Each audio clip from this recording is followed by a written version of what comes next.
나무 혹시 기억나는지 모르겠어요. 조카 롯과 헤어지고 나서 그가 또 하나님이 그 땅을 동서남북으로 다녀보라고 하시면서 그렇게 약속을 주셨습니다. 자손들을 땅의 티끌처럼 많아지게 할 것이라는 약속을 줬을 때 그가 바로 이 조카 롯에게 그렇게 좋은 땅을 먼저 양보할 수 있었던 것은 그가 하나님이 바로 자신의 복 주시는 분임을 믿었기 때문이고, 그 다음에 그렇기 때문에 조카에게, 이웃에게 그가 관용할 수 있었던 것입니다. 바로 이런 상황에서 두 번째 상수리 나무에서 그가 하나님 앞에 제사를 드렸습니다. 세 번째로 상수리 나무는 우리 창세기 아마 18장이었나요? 거기에 그가 나그네의 모습으로 지나가는 행인의 모습으로 오시는 하나님과 천사들을 대접하는 내용이었는데요. 그래서 이 나그네를 환대하는 이 섬김, 봉사와 섬김의 모습이 있었고, 이렇게 하는 중에 하나님이심을 그가 알게 되고, 또 하나님은 아브라함에게 자아들을 약속해 주셨습니다. 그런데 아브라함은 바로 여기서 하나님 앞에 소돔성을 심판하실 것을 듣고, 그 소돔성에 의인이 있으면 그 성을 멸하지 말아 달라는 그런 중보하는 기도의 모습으로 하나님 앞에 머무는 것을 볼 수가 있어요. 바로 여기가 이 마물에 상수리 나무가 있는 곳이었어요. 이것은 제단이 사람의 보이는 종교적인 제사는 아니지만 바로 섬김으로써, 나그네를 섬김으로써 사실 하나님을 정말 섬겼고, 이 중보기도하는 이것도 바로 그 이웃을 섬기는 참 삶의 제사였다, 이렇게 말할 수 있겠습니다. 그래서 우리 아브라함의 상수리 나무에서 주일날 이렇게 세 가지, 각각 두 가지 정도로 제가 그 핵심적인 신앙의 어떤 면을 설명을 이렇게 드렸습니다. 기억이 나시는지 모르겠는데 한번 복습을 해봤고요. 오늘 아브라함의 본문 남은 곳에서, 창세기 남은 곳에서요, 아브라함의 나무들을 세 가지를 볼 텐데, 지금 방금 본 것은 이제 첫 번째입니다. 창세기 지금 21장에서 창세기 21장에서 지금 아브라함이 에셀나무를 브엘세바에서 에셀나무를 심는 겁니다. 식수를 하는데요. 이렇게 식수를 하는 것은 어떤 기념의 뜻이 있는 거죠. 우리 대통령도 무슨 큰 행사나 일을 하고 나면은 그곳에다가 나무를 심기도 하는데요. 바로 이 아브라함도 이 브엘세바에서 나무를 심었습니다. 그 나무는 에셀나무였고, 이때 왜 에셀나무를 심었나 하면은 바로 블레셋의 왕과 군대 장관이 왔어요. 오늘 끝부분만 읽었는데 거기에 보면은 아비멜렉과 그 군대 장관 비골은 떠났다 그래 돼 있죠. 32절에 이 사람들이 22절에 보면 이제 이들이 아브라함에게 찾아온 겁니다. 찾아와서 아브라함과 언약을 맺자고 해요. 언약을 맺고 서로 해치지 않기로, 서로 해치지 않고 이 땅에서 그 후대에도 서로 사이좋게 지내자고, 그렇게 맹세를 서로 화평의 언약을 맺고자 합니다. 그런 내용이 있어요. 그때 이제 이 아브라함이 이들에게 그 이전에 이 사람들, 블레셋 사람들이 아브라함이 이 지역에 나그네로 와서 우물을 팠는데 그 우물을 뺏은 일들이 있습니다. 아비멜렉의 그 부하들, 종들이 말이죠. 그래서 그 일에 대해서 이때 이제 제기를 하는 거예요. 지금 우리가 잘 지내자고 하는데 사실 당신의 그 종들이 내가 팠던 우물을 뺏은 적이 있다. 그러니까 그때 아비멜렉이 이제 거기에 대해서 자기가 몰랐다고 이렇게 변명인지 진심인지 모르지만 몰랐다고 하면서 미안하다고 이제 그런 식으로 표현을 하는 것입니다.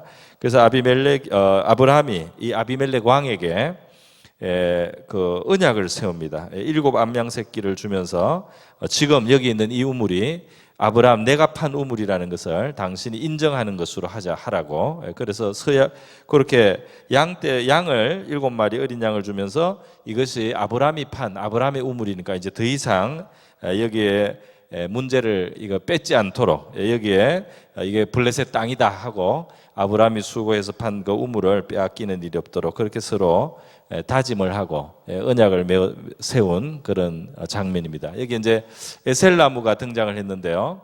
이 에셀 나무를 식수한 이 자리 어떤 의미가 있습니까? 이 어떤 의미냐면 아브라함이 이렇게 이제 믿음으로 이렇게 살아왔습니다. 믿음으로 이렇게 살아왔을 때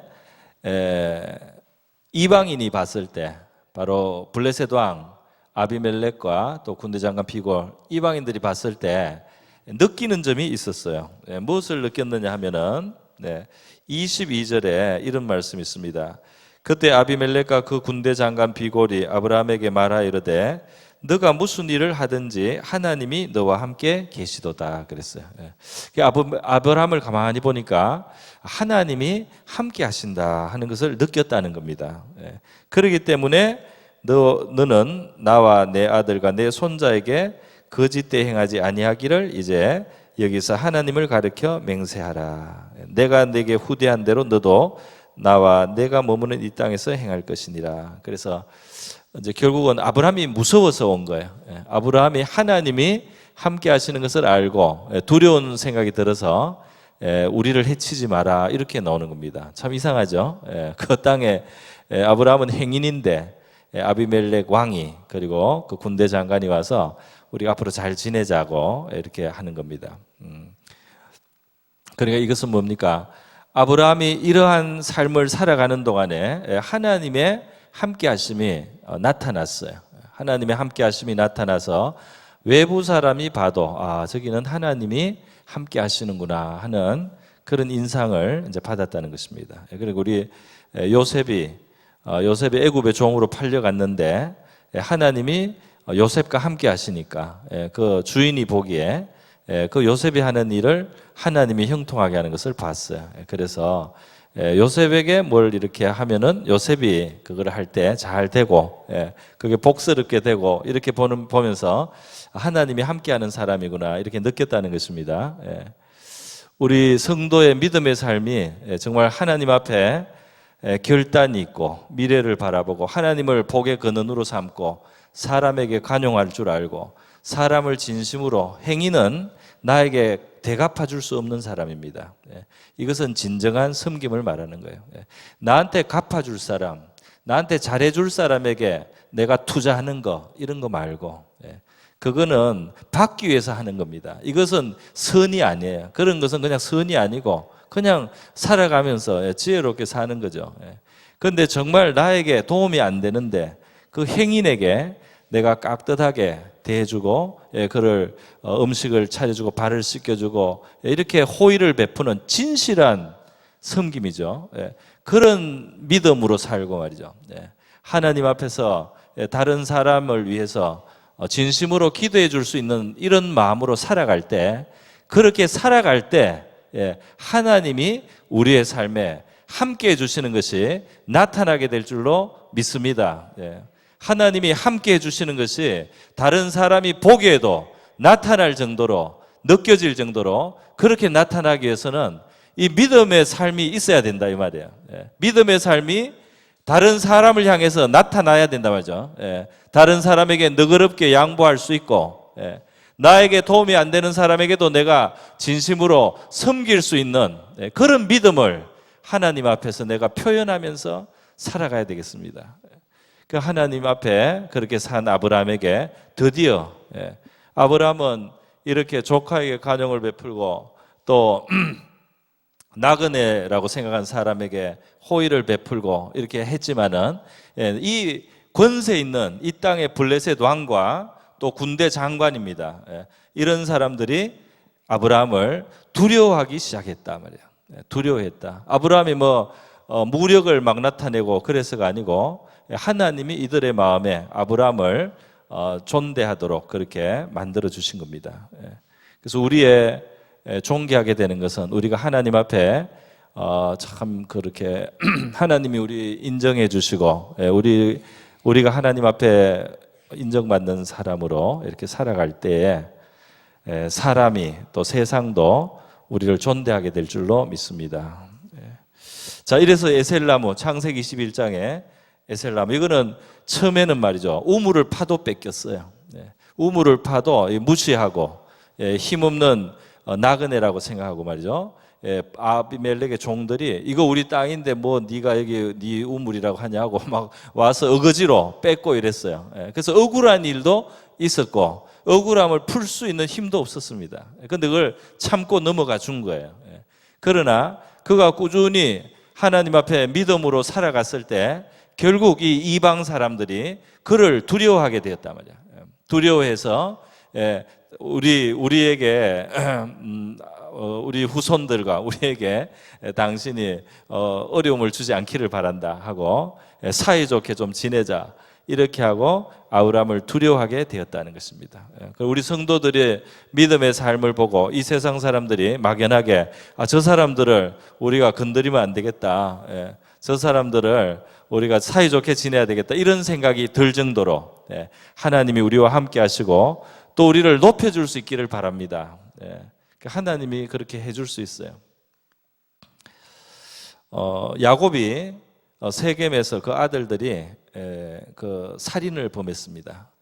그 여동생이 강간을 당한 것 때문에 분노해서 또 이 오빠들이 그 세겜 사람들 많이 죽였어요. 계략을 써서. 이런 아주 난리가 일어났습니다. 그런데 그 뿌리에는 야곱의 집안에 우상 숭배가 있어요. 야곱 자신이 그런 걸 허용을 했던 것입니다.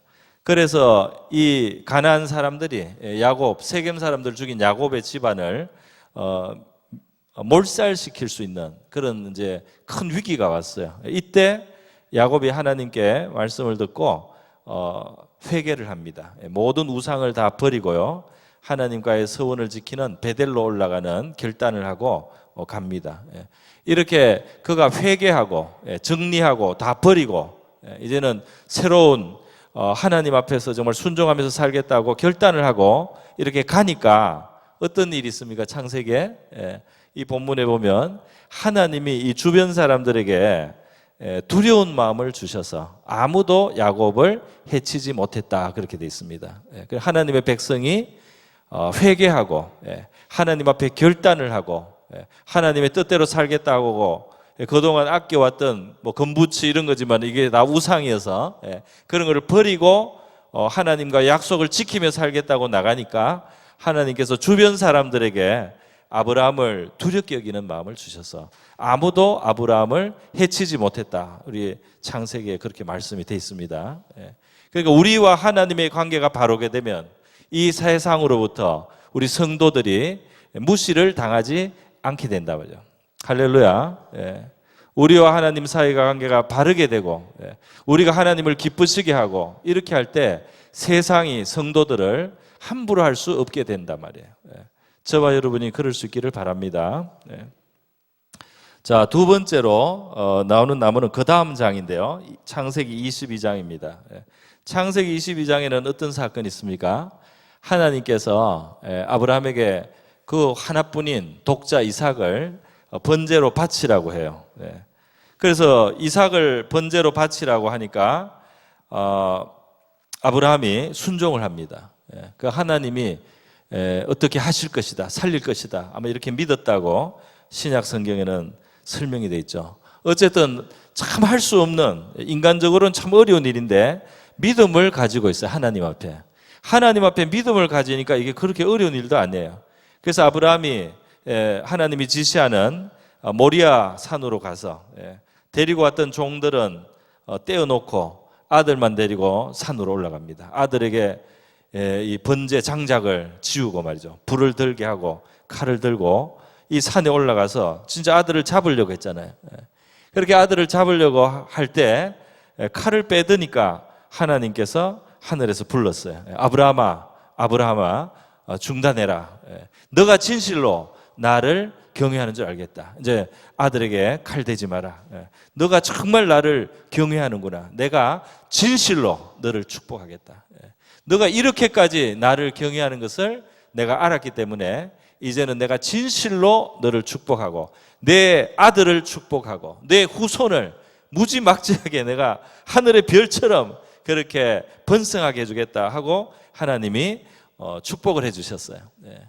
그리고는 보니까 순양이 이 수풀 나무에 이 양이 한 마리 걸려가지고 뿌리 걸려가지고 있단 말이에요.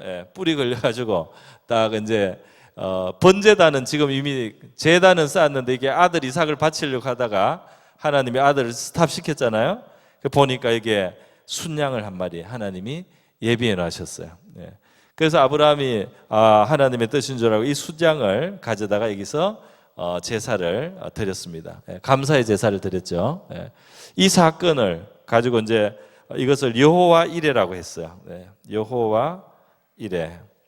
이것은 이레라는 것은 이제 준비한다는 뜻에서 준비의 하나님 그런 뜻이죠. 예비하시는 하나님.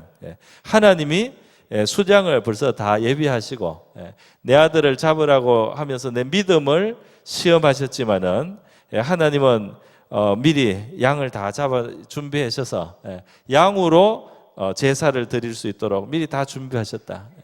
그런데 이 양만 준비하시는 것이 아니라 아브라함의 삶 속에 필요한 것들을 하나님이 예비하시는 하나님이신 줄 믿습니다. 하나님은 이 순양만 예비한 게 아니고 사실은 상상할 수 없는 것을 예비하셨죠. 하나님이 예비하신 가장 큰 것은 바로 하나님의 독생자를 예비하여 주신 것이죠. 이 이삭을 여기에 제단에 바치게 한 것은 독생자, 아브라함의 독생자를 제물로 삼게 이렇게 하나님이 하신 것은 하나님이 자기의 독생자를 나중에 제물로 우리에게 드리실 것에 대한 사실은 암시와 그림자가 여기에 이제 들어있는 것입니다. 독생자를 우리를 위해서 내어주실 하나님께서 믿음의 조상인 아브라함에게 그 독자를 희생하는 믿음을 보이게 하셨어요. 그리고 이 아브라함에게는 이 아들은 피 한 방울 흘리지 않게 하시고 다른 양을 준비해 주셨잖아요. 그죠? 그러나 하나님이 자기의 독생자 예수님을 이 세상에 보내셨을 때는 정말 우리를 위한 희생의 제물이 되는 그 아들의 피는 이 순양처럼 정말 희생을 시켰습니다.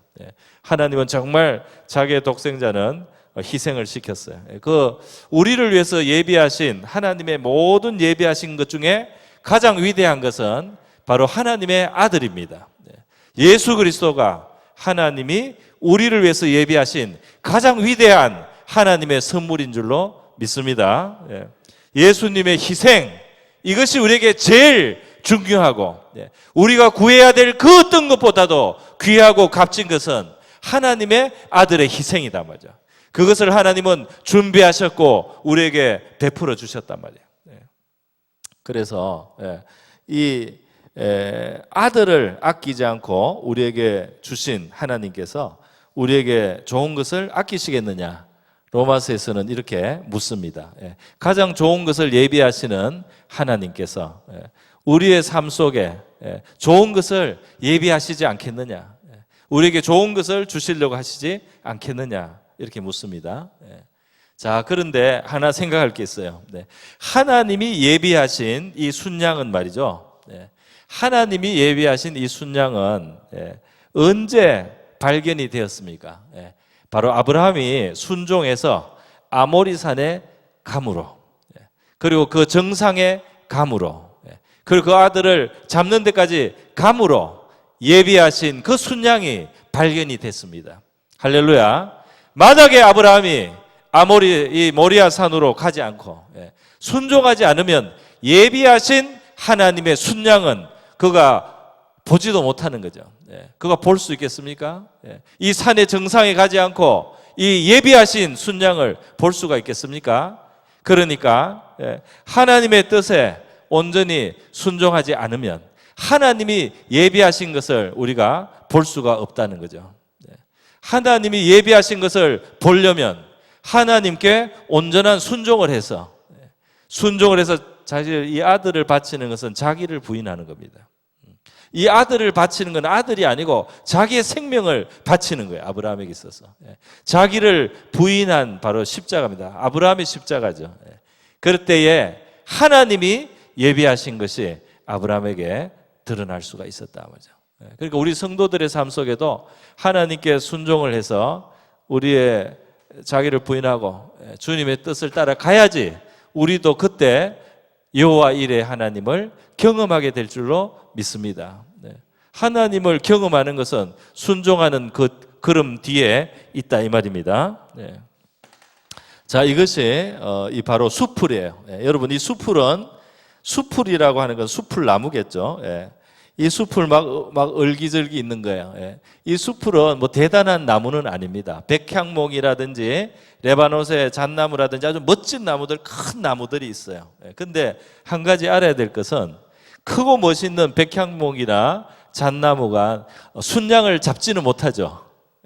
순양을 이렇게 뿔을 딱 묶어 가지고 이 아들의 생명 대신 바칠 수 있는 이 순양을 딱 붙잡을 수 있는 것은 이 얼기설기 엉성하게 보이는 이 수풀이 이 순양을 딱 잡아서 아브라함에게 꼭 필요한 것이 이때 주어진 것입니다. 그렇지 않아요? 이 위대하고 크고 아름다운 잣나무나 레바논의 백향목으로는 이 순양이 잡히지 않는 거죠. 그런 의미에서 하나님께서 우리에게 꼭 필요한 것을 주실 때 세상에서 대단해 보이는 것에만 우리의 필요한 것을 예비하시는 것이 아닌 줄 믿습니다.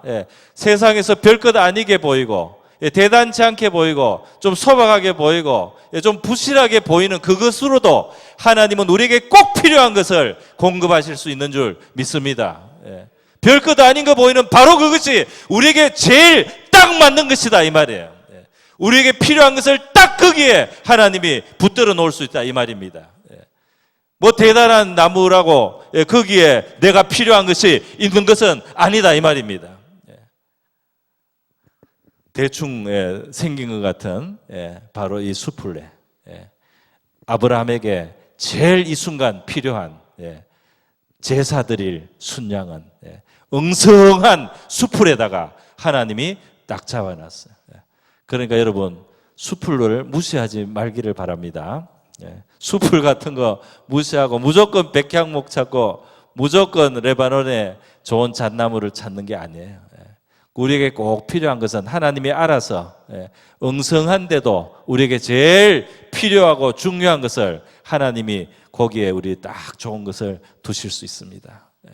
그렇게 우리가 생각을 하면 우리의 좀 생각이 좀 더 자유로워지고 또 편안해질 수가 있습니다. 자, 여기에 바로 수풀나무, 창세기 22장 수풀나무에는 그런 의미를 우리가 생각해 볼 수가 있었어요. 마지막으로 세 번째입니다. 창세기 바로 23장, 바로 다음 장에 세 번째 내용이 나옵니다. 그 세 번째 내용은 무엇입니까? 자, 아브라함의 아내 사레가 나이가 많아서 죽었어요. 창세기 23장 1절에 보면 사라가 127세를 살았고 그것이 사라가 누린 해수다 그랬어요. 사라가 가나안 땅 헤브론 곧 기럇 아르바에서 죽음에 아브라함이 들어가서 사라를 위하여 슬퍼하며 애통하다가 이제 해야 될 일이 생깁니다. 뭡니까?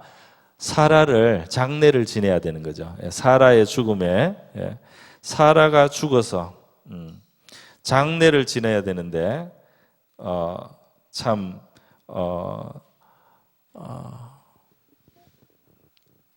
매장지가 하나 없어요. 아브라함에게 다른 양떼도 있고 다른 건 있지만 이 가나안 땅에 나그네이기 때문에 땅은 하나도 없다 이 말이에요. 땅은 한 평도 없습니다. 그래서 매장지, 사라를 매장할 매장지를 이제 필요로 하는 겁니다. 처음으로 땅이 필요한 거예요. 자기 부인 한 사람을 장례하고 매장할 수 있는 어떤 무덤 동굴 같은 게 하나 필요한 거죠. 근데 하나도 없단 말이에요.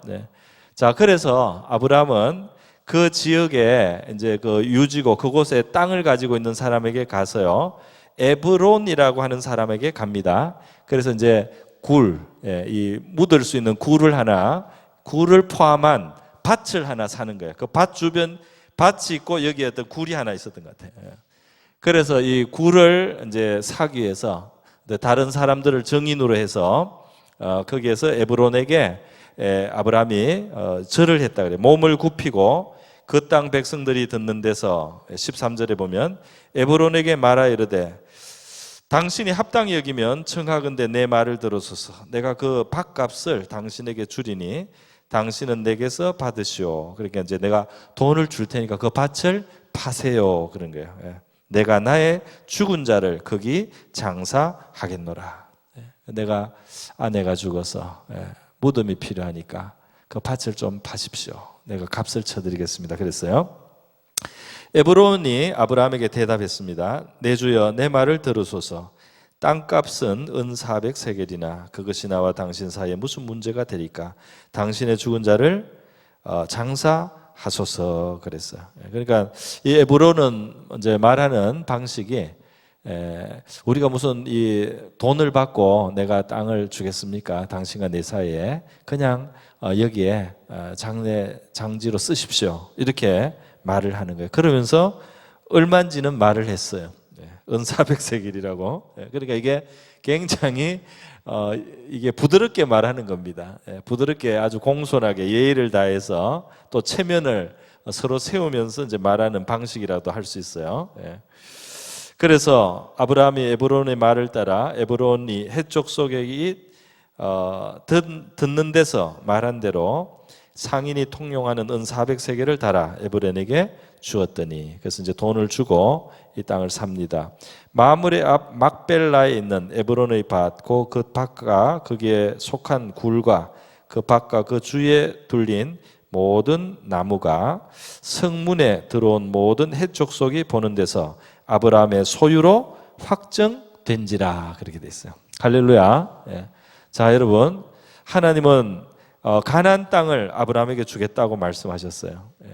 그런데 이 가나안 땅을 하나님이 가나안 땅을 주시는데, 사실 아브라함은 평생 나그네로 살고 장막을 쳤다가 거뒀다가 쳤다가 거뒀다가 이동하고 필요해서 샘을 파기도 하고 샘을 팠지만 나중에 또 떠나가야 되기도 하고 그렇게 하면서 살았습니다.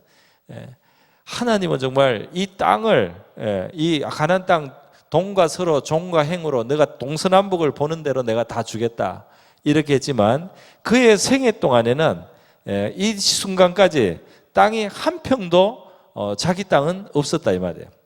한 평도 자기 땅이 되어 있지는 않았습니다. 그럼에도 불구하고 이 넓은 온 가나안 땅을 하나님께서 내 후손의 기업으로 주시겠다는 그 약속을 믿고 있는 겁니다. 그렇게 살아가는 겁니다. 그런데 막상 자기 아내 사라가 죽었을 때 아내 사라의 한 몸을 매장할 장지가 없다 이거예요. 그래서 사는 겁니다. 그래서 이제 그 당시에 예의를 지키는 그런 문화 속에서 거래를 해서 이 땅을 샀어요. 그래서 밭을 같이 포함해서 사고요. 밭을 포함해서 사고 이제 매장을 하게 되는 거죠. 자, 그래서 하나님의 아주 큰 미래에 행하실 큰 일, 이 전체가 아브라함의 그 후손, 아브라함의 후손이 것이 될 건데, 아브라함의 생애 동안에는 자기 아내를 묻을 그 무덤과 그 주변의 땅 약간만큼 아브라함은 실제로 가지게 되었습니다. 할렐루야. 정말 그 가나안 땅 정태에 비하면은 정말 눈꼽만큼밖에 안 되는 거죠. 눈꼽만큼밖에 안 되는 거지만 이 사건을 통해서 한 가지, 이 온 땅을 사실 아브라함에게 주시기로 한 하나님의 약속이 눈꼽만큼 성취가 되기 시작한 줄로 믿습니다. 눈꼽만큼 성취가 된 거예요. 그런데 이 눈꼽만큼 얻은 것이 언젠가는 온 땅이 이 아브라함의 자손의 땅이 되는 그 미래를 지금 조금 눈꼽만큼 맛보여 준 것이라고 할 수가 있습니다. 이 가나안 사람들에게 뭐라고 할까, 명분이 있게 장례하고 묻어야 될 매장지가 필요하니까 명분이 있게 그 땅의 일부를 값을 주면서 사고 자기의 것으로 삼을 수 있게 만들어졌다 이 말입니다. 그런데 여기서 이제 재미있는 부분이 있는 거예요. 그것이 무엇이냐면 바로 17절에 마므레 앞 막발라에 있는 에브론의 밭, 그 밭과 거기에 속한 굴과, 그 다음 뭐라고 되어 있습니까? 그 밭과 그 주위에 둘린 모든 나무가 그랬어요. 여기 왜 나무가 나옵니까? 예. 땅을 샀으면 그냥 땅을 샀다. 예. 밭을 샀으면 밭을 샀다. 그런데 그 나무가 둘러서 있는 그 나무가 이렇게 그 땅에 있는 나무에게 이 관심을 줬다 이 말이에요. 예. 제가 나무에 대한 설교를 하고 있으니까 나무에 대해서 더 관심을 가지고 한번 생각해 봅니다. 이 구절을 묵상해 봅니다. 예. 왜 이 나무가 그게 포함되어 있었다는 것을 말할 필요가 있는가 보죠. 그냥 산을 샀다, 그 밭을 샀다, 그 동굴이 있는 밭을 샀다, 그 주변에 밭과 함께 굴을 샀다 이러면 되지. 거기에 있는 둘린 모든 나무가 성문에 들어온 모든 해족속이 보는 데서 아브라함의 소유로 확정된지라. 할렐루야. 소유로 확정되었다. 이 아주 강한 표현입니다. 그죠? 아브라함이 드디어 아내가 죽고 그 무덤을 사면서 말이죠. 아브라함에게 하나님이 이 땅을 주시겠다는 그 약속이 이제 일부지만은 그 진짜 소유로 주어졌다. 이제 이 땅이 주어지기 시작했다라는 그런 참 무게를 이 안에 담고 있어요.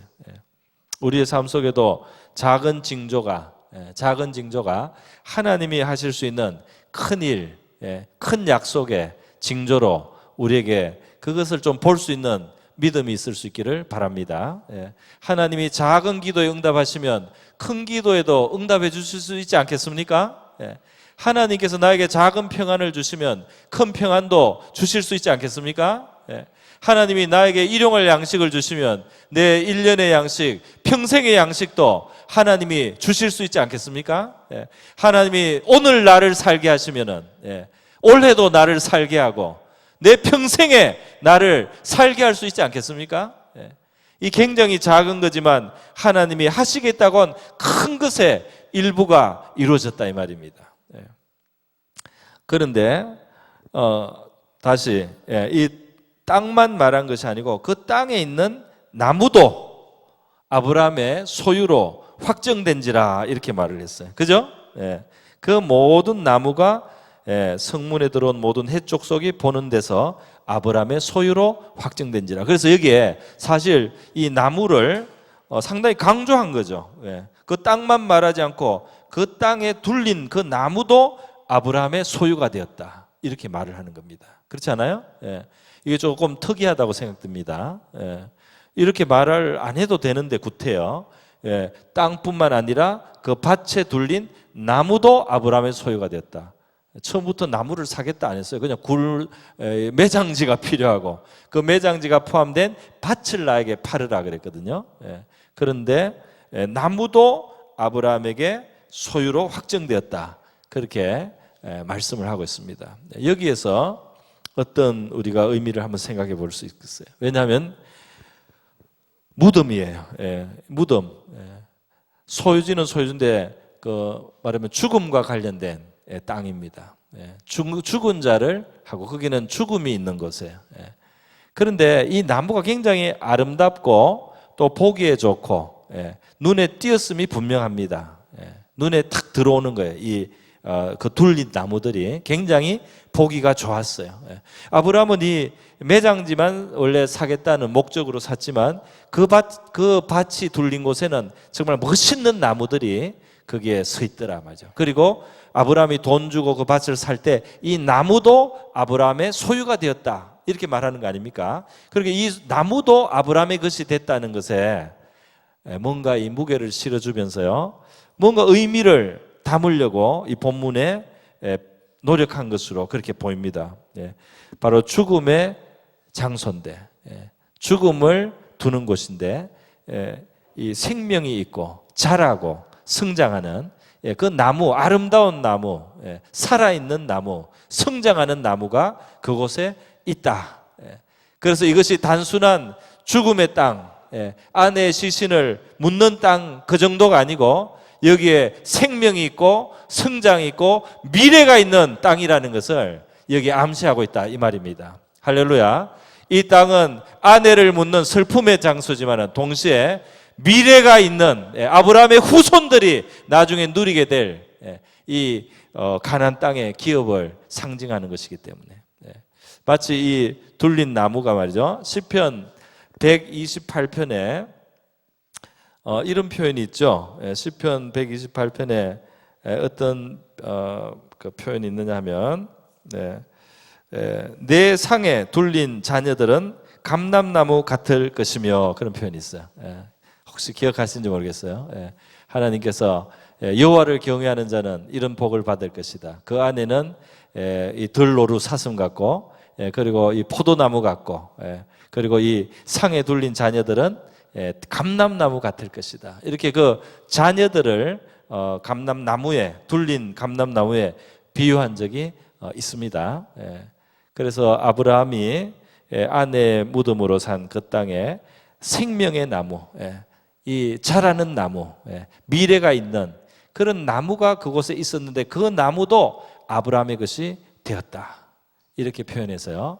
아브라함의 미래, 정말 감람나무보다 더 귀하고 아름다운 이스라엘 민족, 수많은 하늘의 별과 같고 땅의 모래와 같은 아브라함의 후손들이 앞으로 이 땅에 살게 될 것이다 하는 암시를 주고 있다고 그렇게 생각이 됩니다.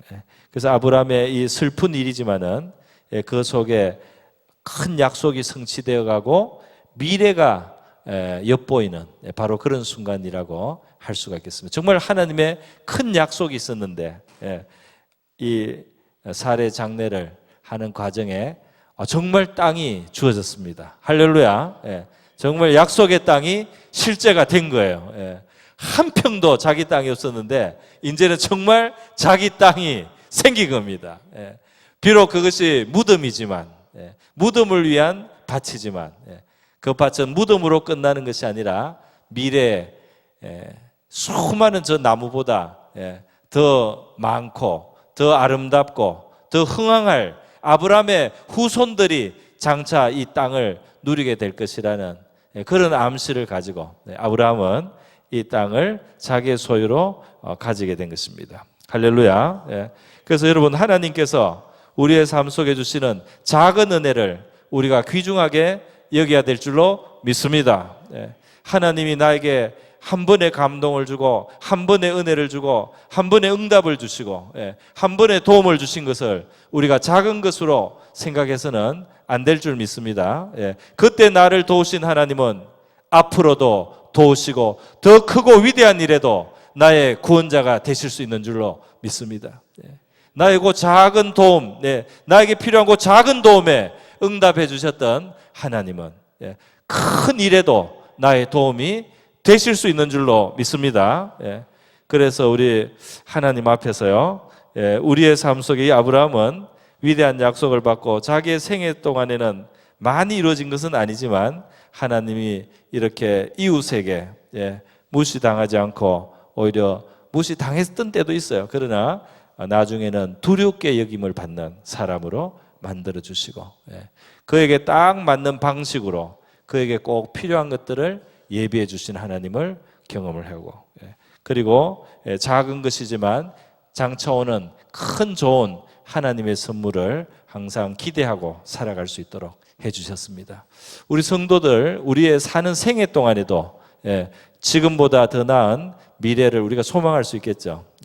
그런데 결국은 이 땅을 다 지나가고 나서 마지막에 주님의 나라에 우리가 가게 될 때 그때 모든 우리의 생각하는 것이나 기대하는 것이나 우리가 상상할 수 있는 것을 초월하는 그런 하나님의 예비하심을 또 하나님이 우리를 위해서 주시는 기업도 그때 보게 될 줄로 믿습니다. 이 땅에서도 그런 경험을 우리가 하다가 마지막에 우리 이 땅을 떠나서도 더욱 경험하게 될 하나님의 은혜의 세계가 저와 여러분에게 기다리고 있다는 사실을 우리 기억하고 소망으로 살아갈 수 있기를 바랍니다.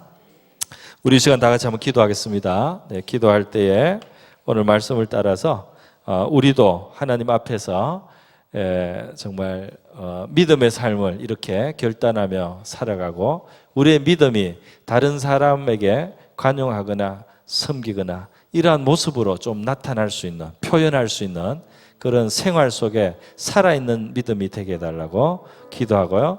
우리가 업신여김을 당하지 않고 존귀함을 받고 하나님의 예비하신 것을 보게 되고 미래를 향해서 예비하시는 그 좋은 뜻이 들어있는 우리 삶 속에 주신 하나님의 은혜와 축복들을 우리가 큰 은혜의 증거로 미리 볼 수 있게 해달라고 그렇게 우리 다 같이 한번 기도하겠습니다. 기도합니다.